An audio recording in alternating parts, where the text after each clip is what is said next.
감사합니다. 신약성경 데살로니가전서 5장 12절부터 22절까지 말씀입니다. 신약성경 333페이지에 있습니다.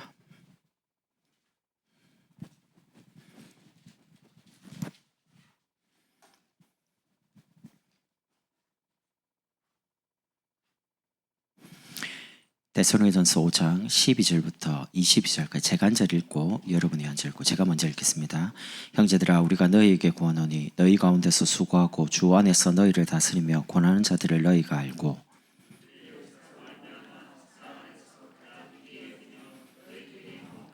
또 형제들아, 너희를 권면하노니 게으른 자들을 권계하며 마음이 약한 자들을 격려하고 힘이 없는 자들을 붙들어주며 모든 사람에게 오래 참으라.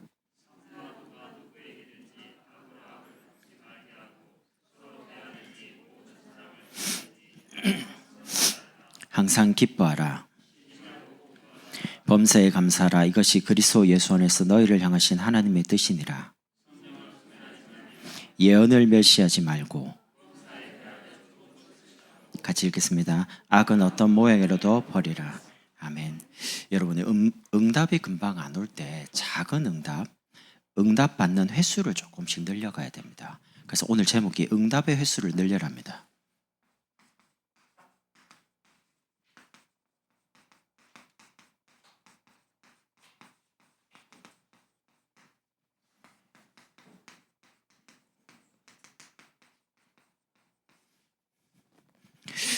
여러분이 진짜 응답을 받아야 됩니다. 그래서 응답을 위해서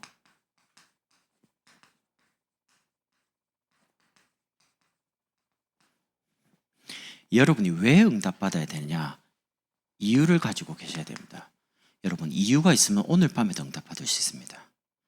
하나님이 여러분에게 응답하지 않으면 안 되는 이유를 갖는 거죠. 왜 그렇습니까? 세상이 지금 너무 어둡습니다. 어두운 세상입니다. 아니, 세상 화려한데요. 지금 뭐 과학도 발달되고 뭐 의학도 발달되고 문명도 뭐 문화도 너무 좋은데요. 맞습니다. 그런데 영적으로 보면 굉장히 어두워요. 하나님이 우리 인간만 하나님의 형상대로 생명으로 에덴의 축복을 받을 영적인 존재로 어마어마한 영적인 축복을 가진 존재로 만들었습니다. 병들지도 않고 죽지도 않고요. 그게 인간의 원래 정체성입니다. 하나님 안에서요. 그런데 창세기 3장에 에덴 동산에 문제가 터집니다. 하나님이 먹지 말라는 선악을 알게 하는 나무를 먹게 되죠. 그때부터 나 중심으로, 물질 중심으로, 성공 중심으로 인간이 본인도 모르게 영적인 부분에 문제를 당합니다. 영적 문제가 뭡니까? 눈에 안 보이는 사단에게 속아가지고 불신앙으로 불순종했다 이거죠. 하나님 말씀에. 먹으면 죽는다 그랬는데 죽을까 하노라. 하나님 말씀에 대해서 이제 불신앙이 오면서 불순종됐죠. 그때부터 인간에게 영적인 고통이 오기 시작하는 겁니다. 고통이 오니까 해결해야 되잖아요. 근데 하나님 만날 수 없죠. 하나님 계신 줄 모르죠. 그러니까 무당 찾아가는 겁니다. 뭔가 영적인 부분에 답을 준다고 생각하는데 심지어 귀신 들린 무당들도 속고 있습니다. 자기는 남들을 좋은 이제 미래를 알아맞추고 대비하도록 도와준다고 하거든요. 근데 본인도 나중에 망합니다. 자녀가 또 내려갑니다. 점치고 우상 숭배하는 거죠. 그러다 보니까 이 고통이 계속 반복되면 어떻게 되냐, 영적인 부분에 장애가 남습니다. 계속 반복이 되니까 그게 이제 상처예요. 오히려 몸에 난 상처 같으면 병원에 가서 뭐 치료를 하든지 약을 바르든지 수술하면 되는데 이거는 영혼 속에, 마음 속에 보이지 않는 곳에 상처가 딱 생기니까 끊임없이 사람 원망, 불평, 증오, 막 나오는 말이 전부 다 원망. 누구 때문에, 누구 때문에. 이게 이제 본인도 죽이고요, 남도 죽이게 되는 겁니다. 이러다 보니까 창살만 없죠. 영적인 감옥에 사는 겁니다.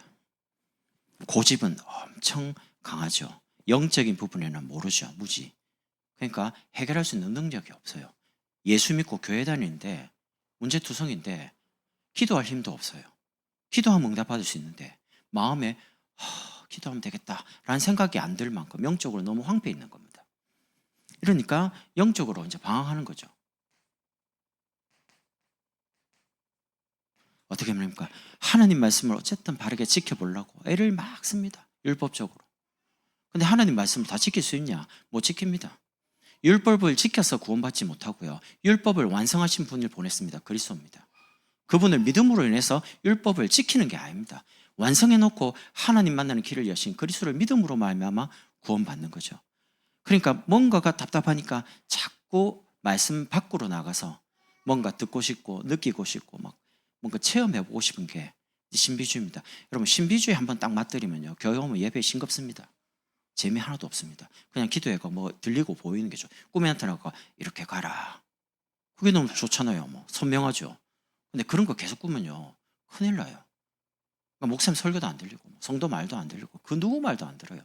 신비주의 한번 맛보면요 그냥 끝입니다. 그냥 방언 6시간 하고 막 10시간 하루 종일 교회에서 막 이상한 데서 기도하는데, 그럼 대단한 능력이 나타나는데 개인은 점점 어렵고 가정은 쪼개지고 자녀들은 다 무너지고 결국은 인생 망합니다. 그러다 보니까 이단 사이비로. 왜 똑똑한 엘리트 전문인들이 이단 사이비로 가냐? 세상이 너무 어두운데 바르게 답을 알려주는 교회와 답을 알려주는 전도하는 사람이 없거든요. 그래서 이렇게 살다가 어느 날 영적인 부분에 완전히 재앙당하는 겁니다. 자녀에게 대물림 되는 거죠. 그래서 여러분과 제가요 대단하게 열심히 신앙생활 안 해도 됩니다. 그리스도 한 분을 믿는 믿음 가지고 그냥 이 복음 가지고 나를 지키면 돼요. 나를 살리면 돼요. 그리고 옆에 가정들, 자녀들, 가문의 사람들 볼 때 기도하면서 시간표 따라 조금 말만 하면 돼요. 그래서 어두운 세상을 살리는 저와 여러분이 기도의 불씨가 되라. 여러분 마음에 오늘 밤에 내가 기도해야지라고 마음 먹는 순간 다니엘 보면 네 기도하기로 결심한 첫날부터 내가 왔다. 주의 천사가요. 그러니까 기도하는 행위가 문제가 아닙니다. 내가 기도를 하나님을 향해서 마음을 딱 결정하는 순간 하나님은 벌써 주의 천사를 해요. 그래서 여러분이 조금만 기도의 불씨가 되는데 어떻게 하냐? 여러분이 받은 구원의 축복을 가지고요. 구원의 축복이 뭡니까? 하나님이 여러분 속에 영원히 함께 계시는 겁니다. 임마누엘로. 안 떠나세요. 우리 아기가 지금 저 잠옷실에 있습니다. 아기가 너무 어리니까 엄마가 항상 있습니다. 어디 움직이면 뭐 다칠까 싶어서 모서리 같은 거 다 맞고요. 여러분 예배 때 아이들 막 소리 들릴 때 어떤 생각이 듭니까? 나는 교회에 희망이 있다. 조용하잖아요. 그럼 어떤 느낌인지 압니까? 여기가 경로당인가 노인정인가. 교회에 애들 소리가 확 나야 됩니다. 막 할인이 막 얼마 떠듭니까? 좋아요. 왜냐면 저 시기 때만 그래요. 저 시기가 지나면 안 그래요. 그럼 이제 눈치 줍니다. 아니 애기를 지금 설교하는데 가만두면 되겠냐고 엉덩이도 팍 때리고 막. 애가 무슨 잘못이 있어요? 지금 말하고 싶은데 지금 하도 많이 들어가지고 3살 되기 전에 막 언어가 폭발적으로 늘어나거든요. 그러니까 이제 그 시기에 엄마들이 이제 많이 힘든 거예요. 활동도 넓어지지 막. 그러고 무조건 아니야 내 거야 막 뭐 완전 창세기 3장이 본격적으로 드러나는 시기가 3살. 7살 때 완전히 다 늘어서 사람들이 미운 정도가 아니고 때려 그 다음에 뭐 하고 싶은 미운 7살로 말하거든요. 시기적으로 그래요. 그러나 문제는 부모가 그 아이를 절대 안 떠난다는 겁니다. 하나님의 성령께서 여러분을 절대로 안 버립니다. 안 떠납니다. 그래서 여러분이 받은 그 구원 속에 주신 신분과 권세 가지고요, 말씀과 능력 가지고 예수 이름의 권세를 사용하시길 바랍니다. 오늘 밤에도 예수 이름으로 우리 가정과 가문에 우리 지역과 직장의 학교 현장의 역사는 흑암의 권세는 예수 이름으로 결박되고 떠나갈지어다. 믿는 순간 사단이 결박됩니다. 사단이 압니다. 여러분 오히려 우리 마음에 안 믿어지니까 예수 이름으로 막 이럽니다. 진짜 믿는 사람 말도 안 합니다. 마음으로 그냥. 근데 누가 아냐? 사단이 압니다. 귀신이 압니다. 믿는지 안 믿는지를 누가 아냐? 하나님도 아시고 본인도 알고 마귀도 알아요. 그래서 응답의 봄이 왔습니다. 날씨도 따뜻해지고요. 여러분 영혼에도 여러분 마음과 생각에도 꽁꽁 얼어있는 그 겨울이 이제 응답으로 바뀌는 봄이 왔습니다. 그래서 예배를 통해서 우리가 하는 기도의 불씨가 이제 불꽃으로 바뀌도록 스파크 탁 튀는 겁니다. 전 성도들이 언약 잡고 하나가 딱 되면 불꽃이 일어나는 거죠. 작은 불씨들이. 그렇게 해서 우리 가정과 지역에, 직장에 불을 비추는 겁니다. 캠프. 여러분이 지역에 살고 있는 게 전도입니다. 여러분이 직장에 돈 벌러 가는 게 아니고 전도하러 가시는 중심 가지고 가면 빛이 비치는 겁니다. 그래서 응답받으면 응답의 불길은 지역과 직장과 학교로 걷잡을 수 없이 번지는 거죠. 이제 불길로.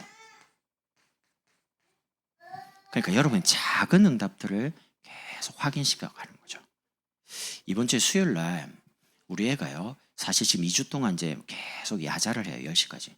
완전히 강제입니다. 어떤 이유든지 허락은 안 합니다. 애가 이제 점심 때 이번 주 수요일 날 유치원 목사님도 오시고 예배 드려야 되는데, 그래서 아내 보고요, 이야기해라. 학원도 가야 되고. 그랬더니 선생님이 안 된다는 거예요. 한 사람에게 허락을 안 된 이유는 있겠지만, 그 이제 점심 안 먹고 지가 할 수 있는 게 없잖아요. 하나님, 저 수요 예배 가고 싶은데 예배 가게 해주세요. 기도했더니 저녁까지 쭉 가는데 갑자기 급식실에 밥이 다 떨어진 거예요. 반찬하고. 대체 갑자기 빵을 주겠습니까? 우유를 주겠어요? 학교에서. 그러니까 결정이 어떻게 했냐, 다 집에 가. 이래갖고 수요일 왔다니까요. 와가지고 어떻게 왔냐 이러니까, 아빠 들었냐고. 뭐 그러니까 예배를 위해서 기도했는데 하나님이 교회 가게 해줬다고. 그게 이제 아이들 입장에서 작은 응답이거든요. 아니 무슨 예배 가려고 기도를 합니까? 그래. 근데 지금 오고 싶은 거예요. 예배 목사님도 보고 싶고. 근데 그 작은 기도가 응답을 받는 거예요. 왜? 하나님을 만나러 가고 싶으니까. 그래서 여러분이 이유가 분명하면 됩니다. 하나님이 여러분에게 오늘 응답해야 될 이유가 뭡니까? 여러분에게 왜 응답을 줘야 됩니까? 이유가 하나님 앞에서 분명하면 오늘 밤에 응답 받는 겁니다. 두 번째는요, 이유를 가지고 응답을 받기 위해서 기도했다면 그 하나님이 주시는 응답을 향해서 여러분과 제가 같이 함께 받을 응답이 있습니다. 그게 뭡니까? 오늘 12절 13절에 보면, 형제들아 우리가 너희에게 구하노니 너희 가운데서 수고하고 주 안에서 너희를 다스리며 권하는 자들을 너희가 알고. 이 말은 지도자를 향해서 12절 13절입니다. 12절에 수고하고 다스리며 권하는 자들을 알라. 우리 교회는 그런 분이 없습니다. 근데 제가 교육자 생활을 하다가요, 여러 교회를 거치지는 않지만 이런 분이 계시더라고요. 제가 그 말 듣고 너무 충격받고, 아니 우리가 헌금 내가지고 교육자 사례를 주지 않냐? 그럼 교육자가 우리가 시키는 대로 해야지. 나 그 말 듣고 너무 충격 먹었습니다. 그리고 해외를 갔습니다. 선교를 가서 이제 강의를 하기 전에 이제 그 선교사님하고 이제 대화를 하는데, 저를 잘 아시고요. 저도 그분을 되게 아낍니다. 이분이 이러는 거죠. 이 목사, 내가 이제 미국에 온 지 얼마 안 되는데 갑자기 성도가 전화를 하더라. 뭔 전화요? 교회 LPG 탱커가 큰 게 있잖아요. 가스 있으니까. 근데 거기에 한창 다락방을 하고 있었대요. 말씀을 나누고 있는데 계속 전화가 오니까 급한 일인가 해가 전화를 죄송합니다 하고 받았대요. 근데 장로님이 뭐라고 하냐, 목사님 지금 LPG 그 관리하는 사람이 검침하러 오는데 목사님 가시라고. 이분이 목사님이, 선교사님이, 장로님 제가 다락방을 하고 있습니다. 다락방 그거 다음에 하면 돼요. 지금 아무도 갈 사람 없어요, 교회. 그래가지고 이제 간 거예요. 안 가면 힘드니까.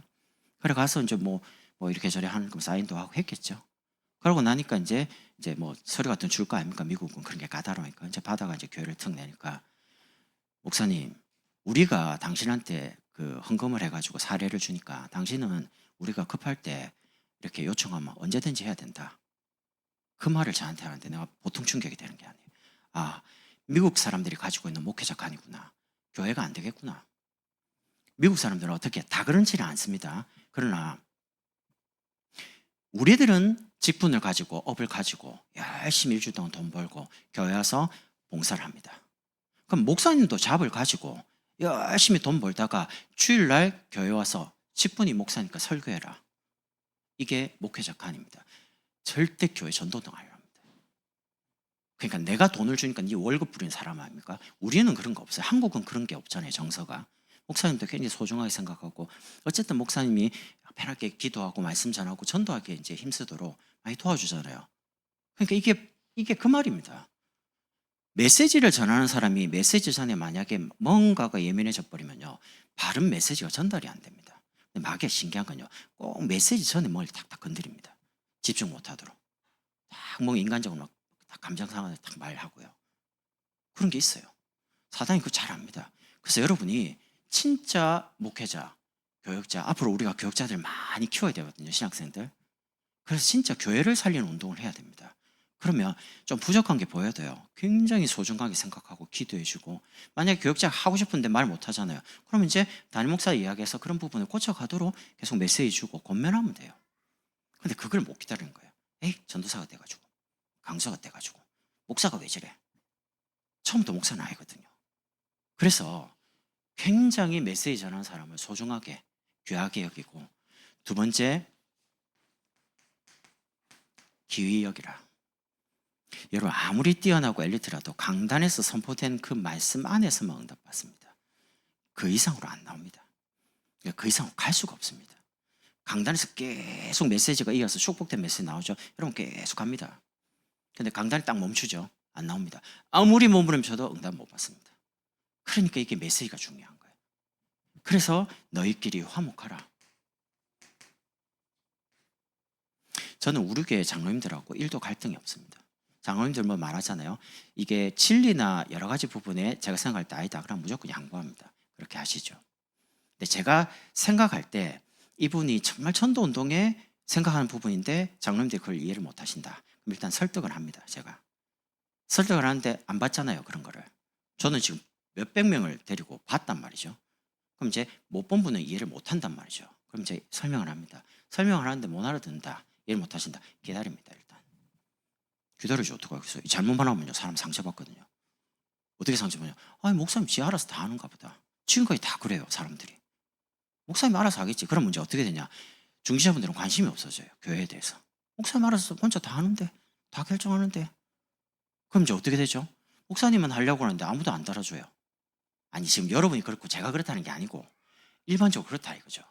이러니까 메시지가 증거되는 곳에 행정이 받쳐줘야 되고요.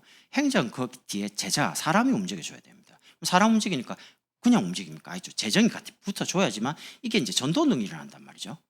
요거 네 가지를 항상 머리에 두고 뭔가를 메시지하고 행정을 맞추고 사람을 움직이고 재정을 뒷받침하려고 하는데 그 부분을 이해를 못한단 말이죠. 왜냐하면 모든 교회에서 전도 중심으로 가면 그게 맞는 건데 전도가 아니면 그냥 일반 목회한단 말이죠. 그냥 교회.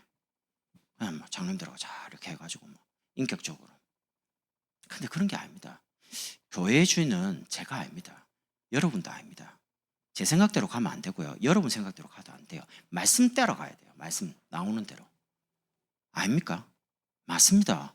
하나님 말씀대로 가야지 교회가 교회다운 교회로 하나님을 기쁘시게 하는 교회가 되지, 제가 원한다고 가면 안 돼요. 여러분이 원한다고 가면 안 돼요. 저는 항상 그 중심입니다. 내가 생각하는 게 정말 내 생각인가? 아니면 하나님 원하신 건가? 이거를 계속 고민해 봅니다. 해보다가 조금이라도 내 동기가 있다라고 느끼시면 안 합니다. 현재까지는 그래 왔습니다. 앞으로도 그렇게 할 생각입니다. 오늘 14절 15절을 보면 성도를 위해요.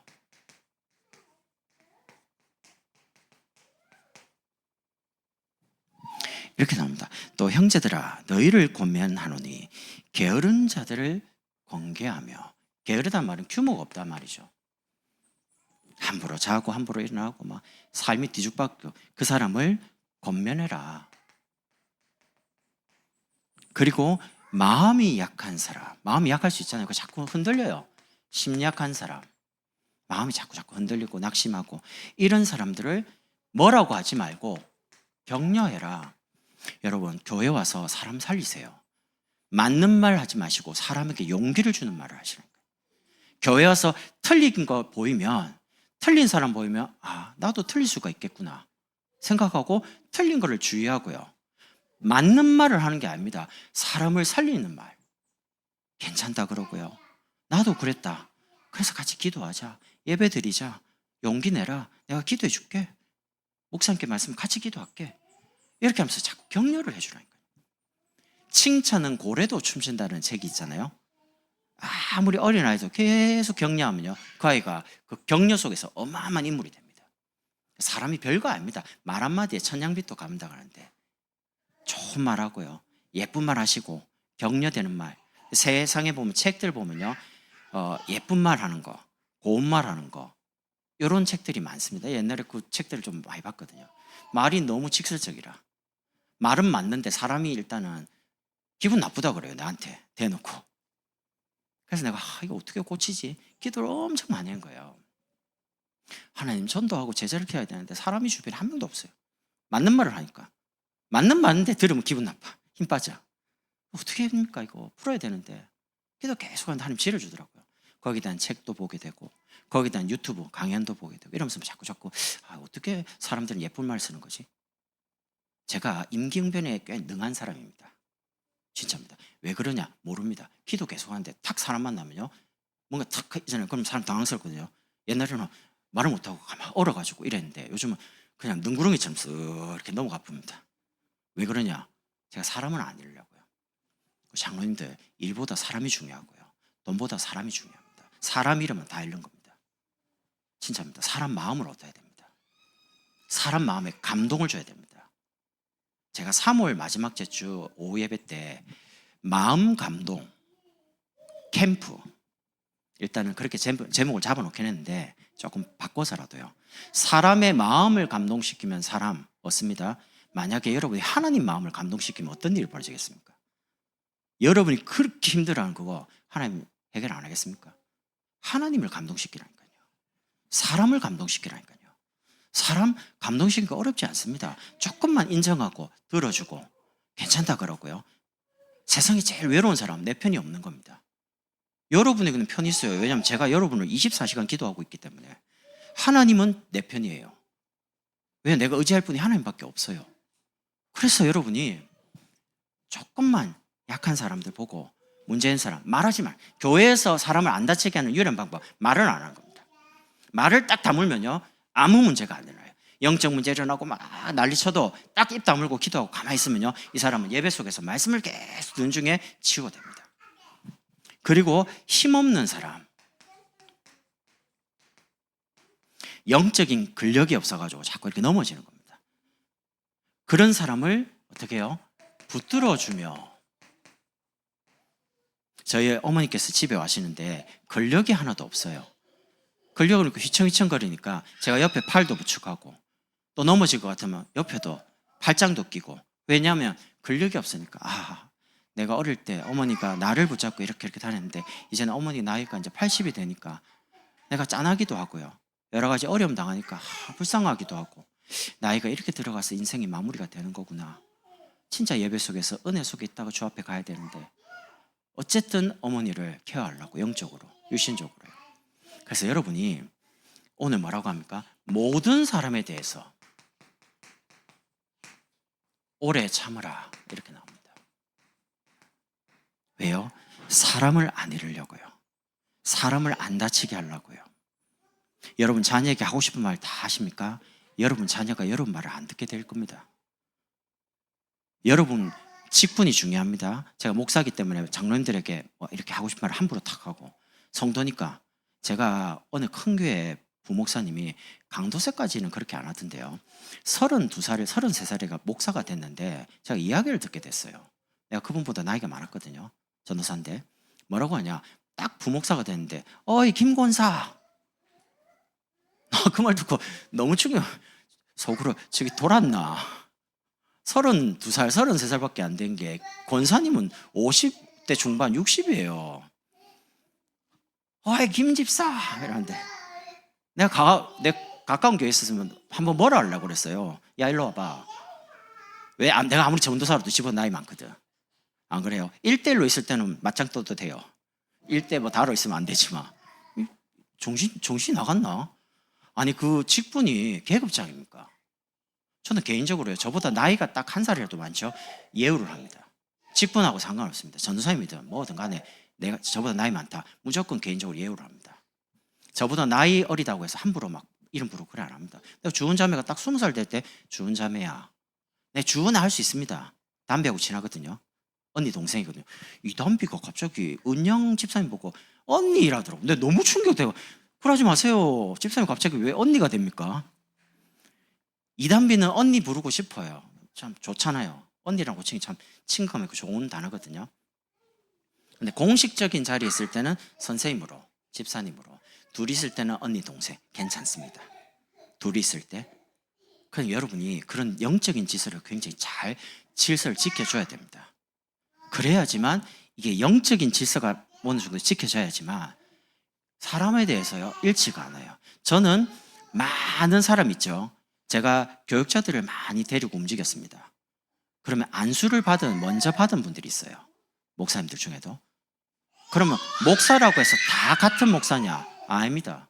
먼저 안수받은 10년 넘은 목사가 있단 말이에요. 부목사. 그러면 똑같은 목사일지라도 젊은 목사보다 먼저 오래 전에 10년 넘게 안수받은 이 목사님들을 먼저 식사를 같이 앉으면 저 옆에 같이, 아니면 같이 할 때 내 옆에, 내 뒤에. 왜냐하면 제가 그분들을 신경을 쓰는 겁니다. 왜냐하면 목사님이 그렇게 하시더라고요. 제가 그걸 신경 안 쓰면요 질서가 다 깨져요.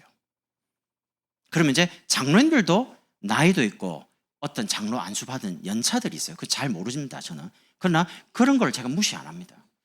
그리고 어떤 직분에 대한 어느 분이 이걸 해야 되고 이는 선이 제 나름대로 딱 갖춰져 있습니다.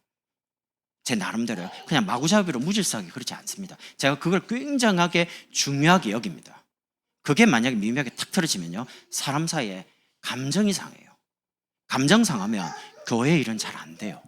그래서 모든 사람에 대해서 오래 참고 기다려주라. 그러면서 악으로 갚지 말고 선으로. 그러면서 세 번째입니다. 하나님을 향하여.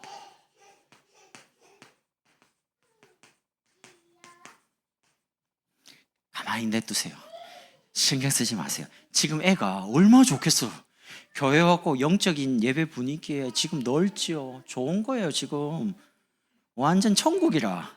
뭐라 하지 마시고, 지금 안 그래도 지금 엄마 지금 예민하단 말이에요. 예배에 지금 방해될까 봐. 아무 신 괜찮아요. 일단 제가 아무 신경 안 씁니다. 저 옛날에 제가 떠들다가요 저희 어머니가 저 데리고요 막 엄청 때리더라고요. 사무실 데려가가지고. 어릴 때 맞은 기억이 있습니다. 왜 그런지 압니까? 설교하는데 그 애를 왜 가만 놔둬? 목사님이. 그래서 잡혀가고 들어가서 두들겨 맞았어요. 어릴 때 그 맞은 겁니다. 그거 아직도 기억이 있습니다. 근데 왜 맞은지 모르겠어요. 근데 떠들었다고 맞았어. 그러니까 여러분이 그런 걸 좀 이해하시고요. 하나님을 향해서 16절에서 22절입니다. 어떻게 하냐? 항상 기뻐하라. 왜요? 구원받았잖아요. 쉬지 말고 기도하라. 왜? 하나님은 24시간 여러분과 저의 기도를 듣고 계십니다. 응답하고 계십니다. 그리고 범사에 감사하라. 그러면서 뭐라고 합니까? 이는 그리스도 예수 안에 있는 너희를 향한 하나님의 뜻이니라. 성경에 이게 하나님의 뜻이다 라고 말한 건 여기 못 박습니다. 항상 기뻐해라. 구원받았거든요. 절대 안 망합니다. 쉬지 말고 기도해라. 응답받을 수 있는 신분입니다. 기도만 하면 응답받습니다. 범사에 감사하라. 그러니까 안 된 거, 되는 거 감사하면 됩니다. 그리고 19절에 성령을 소멸하지 말고. 여러분 성령 충만 받는 건 참 쉽지는 않은데요. 쏟아내기는 너무 쉬워요. 막 주일날 와갖고 막 금요일에 은혜 받고 막 했는데 집에 가서 자녀한테 야 소리 지르면 바로 성령 충만 사라져 버립니다. 신기하죠? 예전에 저 전도사 때 이상하게 수요 예배, 금요철학, 토요일 밤 이상하게 아내하고 자꾸 뭐 다툴 일이 막 생겨요. 그럼 그때는 잘 몰라가지고 아니 왜 자꾸 교회 가려고 그러는데 이렇게 마음이 이렇게 불편하게. 나중에 알게 됐어요. 이게 마귀가 메시지를 딱 하려고 할 때 감정 딱 상하면요 메시지가 메시지로 안 나가요. 어떤 줄 압니까? 두고 봐라. 뺑 돌아서 팍 쳐요. 메시지 갖고. 그러면 내 이야기라. 그 다 압니다. 돌려가고 뺑 돌려가고 딱 치면요 사람이 그래야 된다니까요. 왜? 메시지를 하잖아요. 메시지로 막 칠 수 있어. 깔 수 있어요. 근데 듣는 사람은 저 내 이야기인데 압니다. 금방. 제가 여러분 까든가요? 안 깝니다. 내가 당해보니까 기분이 별로 안 좋더라고요. 내가 당해봤거든요. 저 분명히 내 이야기인데 아무리 생각해도 내 이야기라. 말도 못하겠고요. 뭐 하소연을 할 데도 없어요. 그럼 이제 고쳐야 되는데 금방 안 고친단 말이죠. 그런 게 체질이니까. 그래서 성령을 소멸하지 말고, 두 번째는 예언을 멸시하지 말고, 하나님 말씀을 절대 농담으로 여기면 안 됩니다. 말씀이 나오면요, 그 말씀 가지고 한 주간 딱 붙잡고 응답 받으셔야 돼요. 그리고 범사에 좋은 것을 취하고, 여러분 어떤 걸 결정할 때 이렇게 기준 가지고 결정하면 됩니다. 복음을 위해 어느 것을 선택하는 게 복음에 유익되겠냐. 두 번째, 정말 교회를 위해 교회에 유익되겠냐, 아니면 내 유익되겠냐, 아니면 전도와 선교에 유익되겠냐, 내게 이익되겠냐. 그리고 여러분 자신을 향해서 어떻게 영적인 부분이 더 성장을 하겠냐. 그 나름대로 여러분의 기준을 좀, 저는 이 네 가지 기준 가지고 합니다. 선택을 할 때 정말 복음이 위한 거냐, 내 생각이냐, 내 동기냐. 조금만 고민하면요 금방 합니다. 내가 알아요. 내가 하나님 앞에서 꺼리낌이 없으면 담대함을 얻습니다. 이거 하나님 뜻이다. 근데 조금이라도 동기가 있으면요 이게 말이 그렇게 함부로 안 나와요. 뭔가 불편하거든요. 그러면서 악은 어떤 모양이라도 버리라. 여러분이 응답을 저와 함께, 여러분과 저 성도들을 향해서, 하나님을 향해서 너무 구체적으로 나오죠. 그래서 저와 여러분이 받아야 될 응답을 통해서, 응답이, 작은 응답들이 쌓이면요 응답이 쌓여가지고 통해서 이래 됩니다. 치유되기 시작합니다. 뭐가요? 여러분이 만나는 여러분의 자녀, 우리 교회 신앙생활 처음 하는 새가족들, 새신자들, 이런 분들의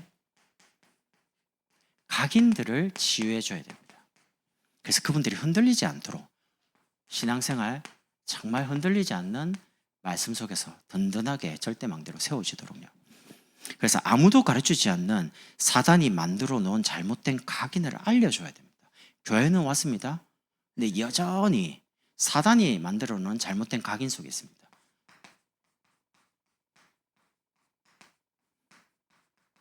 함정입니다. 뭡니까? 나밖에 모르는 거예요. 그리고 내 것밖에 몰라요. 내 편밖에 몰라요. 나한테 잘하는 사람은 무조건 착한 사람입니다. 나한테 잘못 말하죠? 그럼 별로 불편한 사람입니다. 근데 그게 바른 말이라면 불편해도 같이 가야 되는데 그렇지 않을까? 나, 내 거, 내 편, 이래 되는 거죠. 그게 함정이에요. 그러다 보니까 자꾸 틀을 만들어요. 여러분, 하나님의 복음의 말씀 말고 여러분에게 틀이 없어지길 바랍니다. 이게 맞다, 저게 맞다, 전통 필요 없습니다. 전도 안 되는 전통 아무 소용 없습니다. 지금까지 해온 거, 경험 아무 소용 없습니다. 전도가 돼야 됩니다. 사람이 일어나야 됩니다. 사람을 얻어야 됩니다. 그래서 무속, 점술, 우상, 그러면서 올모입니다. 완전히 얽어매는 거죠. 본인도 안 되는데 그게 불신자 상태입니다. 영적으로, 정신적으로, 육신적으로 어느 날 죽어서 영원한 곳으로 갑니다. 불신자 운명, 이력서죠.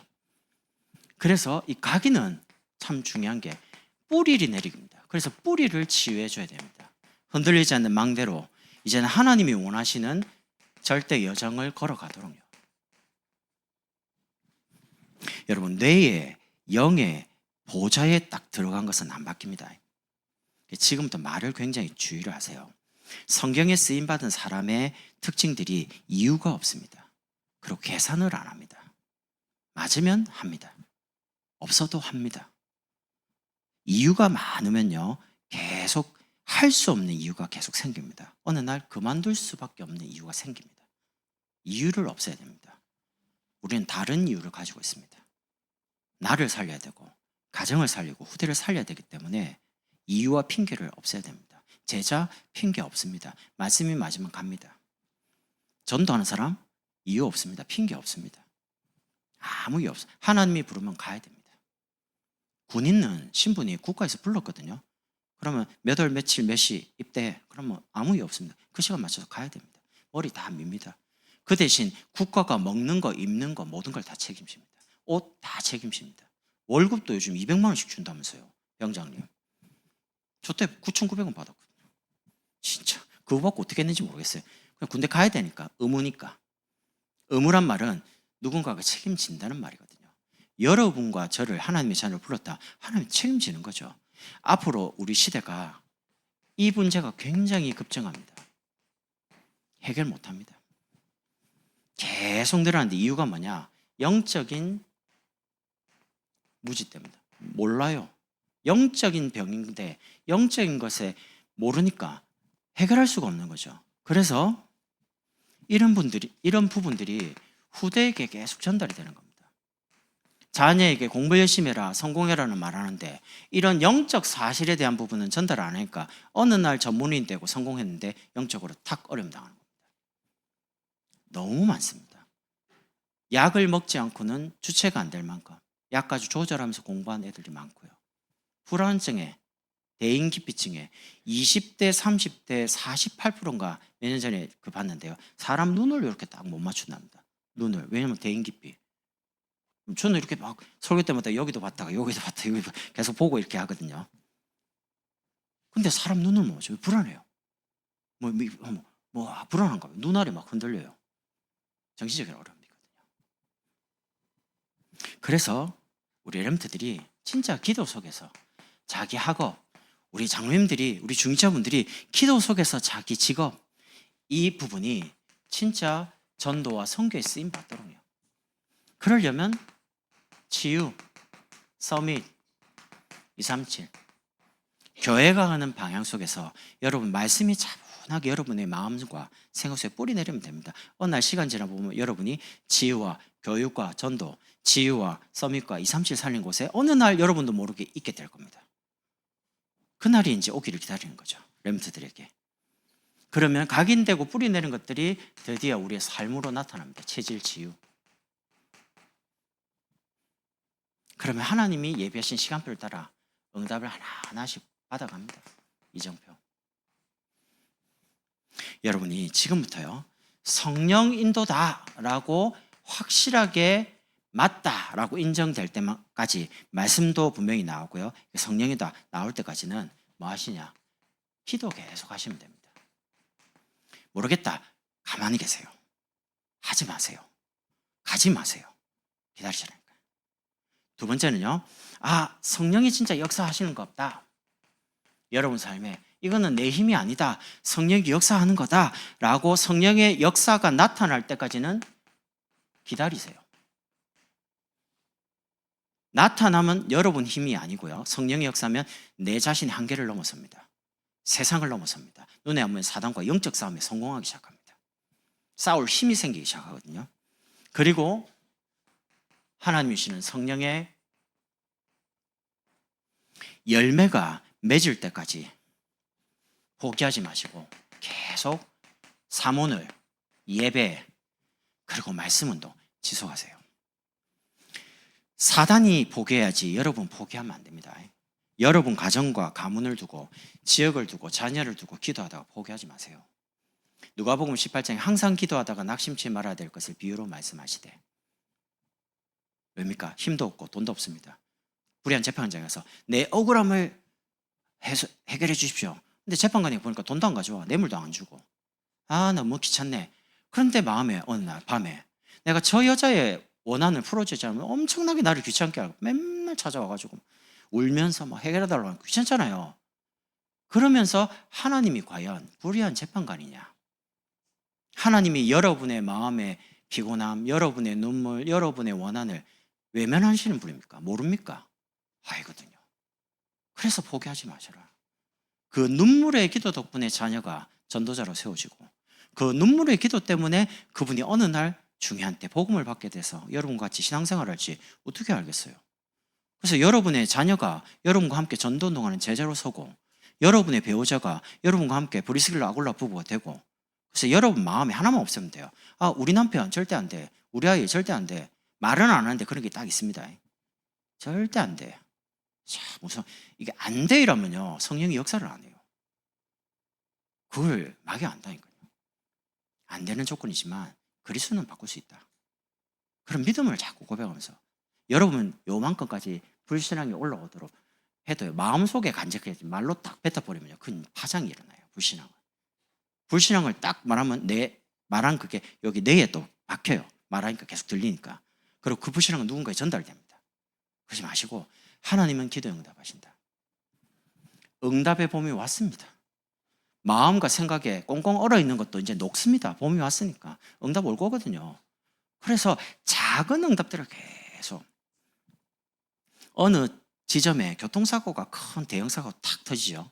통계가 나오는데 그 대형사고 하나 탁 터지려면 작은 빈번한 사고 사건이 28번 쫙 일어나다가 팍 터진대요. 큰 응답이 갑자기 팍 안 옵니다. 그럼 다 교만해요. 자기가 한 줄 알고. 그러지 않대. 작은 응답들이 오는데 이게 쌓여요. 내가 큰 응답이 와도 느낍니다. 아, 이건 내가 한 거 아닌데? 하나님이 하신 건데? 교만 안 해줘요. 여러분 짧게 막 응답받아갖고 교만해갖고 넘어져갖고 쓰임 받지 못하고 버려질 겁니까? 아니면 조금 작은 응답대로 하더라도 끝까지 쓰임 받고 싶습니까? 저는 끝까지 가고 싶습니다. 하나님 왜 끝까지 쓰임 받아야지? 크고 작은 건 하나님의 손에 있고요. 그래서 작은 응답들 받는 횟수를 계속 늘려가라니까. 그걸 매일 확인하시라니까. 말씀 가지고 기도 가지고 이 축복을 같이 누리면 좋겠습니다. 찬송가 429장 우리 찬양 부르신 이후에 합심으로 기도.